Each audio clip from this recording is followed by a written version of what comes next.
Training night at the Pinellas County Sheriff's Office Canine Unit. That's all right. He's just figuring it out. That's perfect. That's what we want. Deputy Tony LoRusso, a 19-year veteran of the force, has been training dogs for the Pinellas County Sheriff's Office for the last 8 years. These dogs have only been training for a few weeks. You would be surprised how it takes training to get a dog to bark at a concealed suspect. To do this exercise, we need a bark, so let's just work on the bark. If you had a football player that fumbled a lot, he'd be doing a lot of hands drills, and you'd be trying to knock the football out of his hand a lot to get that better for the game. Tonight, officers and their canine partners from all over Pinellas County are here to go through the training with Tony.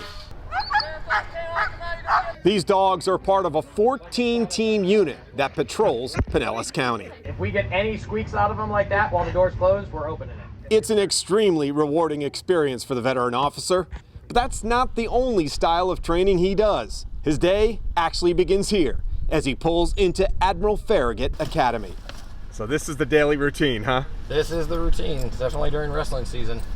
It's sleep, wrestle, work, sleep, wrestle, work. Tony started as an assistant coach at the school in 2010 before taking over as head coach. A former high school wrestler himself, Tony got into the sport as a way to escape what was going on at home.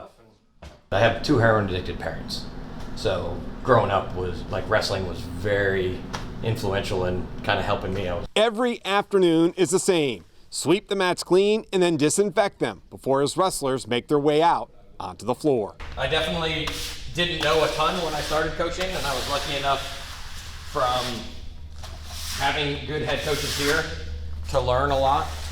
And I mean, I know more about wrestling now than I ever did in high school, that's for sure. But this is not your average wrestling team. In 2017, Tony helped start one of the few girls wrestling programs in the state, all because of his daughter, Angela, who wrestled on the boys varsity team and was the driving force behind the start of the girls program. A couple years later, I had 2 girls, then I had 3 girls, then I had 5 girls last year, and now I've got 7. I was going to play basketball again in 9th grade, but I decided not to, just take a year off. And then I saw my friends all doing wrestling in the 10th grade, and I was like, oh, that's kind of cool. Round up for the basketball. Maeve Case is one of 3 state-ranked wrestlers on this year's squad who will be participating in an extra special year for the sport. It's the first time the state of Florida has sanctioned girls wrestling. We've had a girls state championship for several years in Florida as a recognized sport. This is really the first official. So who wants to be the first official girls state champion? I hit my slide by, and now I'm here battling. So whether it's instructions on the mat or out in the field, for Tony LoRusso, the reward for him is all the same. Very similar to wrestling. Like, we practice together, we train together, and then we compete as individuals.